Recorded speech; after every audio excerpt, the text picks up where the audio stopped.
የኖቤል ሽልማት ሚስጥር። በ1867 አልፍሬድ ኖቤል የድማሚት ወይም የፈንጂ ፈጠራ ባለቤት ሲሆን የተለያዩ ዳይናማይቶችን በመስራት በሚሊዮን የሚቆጠሩ ዶላሮችን ሰርቷል።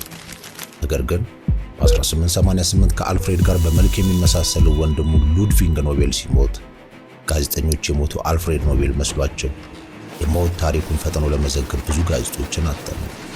የጋዜጣውም ሄድላይን አልፍሬድን ዘ መርቸንት ኦፍ ዴዝ የሞት ነጋዴው ሞተ ብለው ዘገቡ። ምንም እንኳን የተሳሳተ ዜና ቢሆንም አልፍሬድ ግን የእውነት ብሞት እንኳን እንደዚህ ነው የምታወሰው በማለት የተሻለ ሌጋሲ ጥሎ ለማለፍ ወሰነ። በኖቬምበር 27 1895 የስዊድን የዳይናማይት ሚሊዮነር አልፍሬድ ኖቤል የመጨረሻውን ኑዛዜ ፈረመ። በዛሬው ዶላር ተመን $300 ሚሊዮን የተጣራ ሀብት የነበረው አልፍሬድ ኖቤል 95% ሀብቱን የኖቤል ሽልማትን ለመመስረት እንዲውል በማለት ለዓለም ጠቃሚ ሥራዎችን ላበረከቱ ሰዎች የሚሸልም መድረክ አዘጋጀ።